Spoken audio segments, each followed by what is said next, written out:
Hello everyone. যে জিনিসটা অনেক সময় আমরা অনেক ভুল করে থাকি আরকি, সেটা হচ্ছে গিয়ে বা আমরা বুঝতে পারি না যে SQL এ ওয়্যার ক্লজটা আমরা কখন বা কিভাবে ইউজ করবো আরকি। সো আই থিংক আজকে এই ভিডিও দেখার পরে এটা নিয়ে আর কোনো কনফিউশন থাকবে না আরকি। সো এটা হচ্ছে গিয়ে একটা স্কিমা, ওটা অটো দেখা গেছে MySQL এর দেওয়া আছে। সো আমরা যদি এখানে টেবিলটা দেখি, এখানে অনেকগুলা টেবিল আছে আরকি, হ্যাঁ?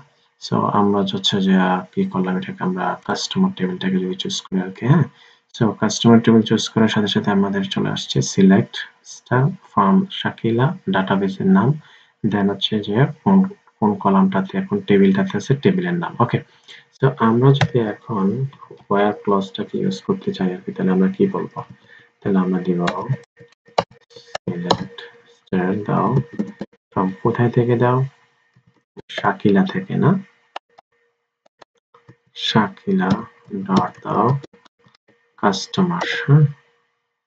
কাস্টমার, তারপরে এই যে ওয়্যার ক্লজ, যেখানে, তার মানে কি যেখানে আমি দিলাম, যেখানে লাস্ট নেম, এখানে দেখা গেছে শো করতেছে, যেহেতু আমরা এটা সিলেক্ট করে ফেললাম, লাস্ট নেম ইকুয়ালটা আমরা দিলাম যে দেখেন এখানে দেওয়া আছে মিলার, হ্যাঁ? আমরা দিলাম হচ্ছে যে Miller and I double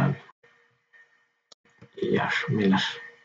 okay, Miller আমাদের সেমিকোলন দেই, আমরা যদি কন্ট্রোল এন্টার দিই তাহলে চলে আসছে। সেই যে লাস্ট নেম হচ্ছে কি মিলার। ওকে, সো আমরা যদি এটা দিতে চাই এখন, এটা দিলাম যে আমি দিলাম যে যেখানে লাস্ট নেম হচ্ছে মিলার এন্ড কাস্টমার আইডি হচ্ছে 7।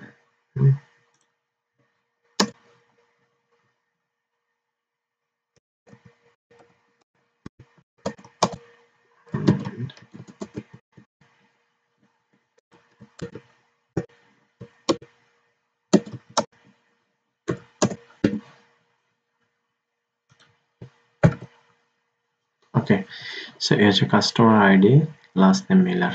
সো ওয়্যার মানে সবসময় মনে রাখতে হবে যেখানে। ওকে, সো ওয়্যার ক্লজ নিয়ে আই থিংক আজকের পর থেকে আর কোনো প্রবলেম হবে না।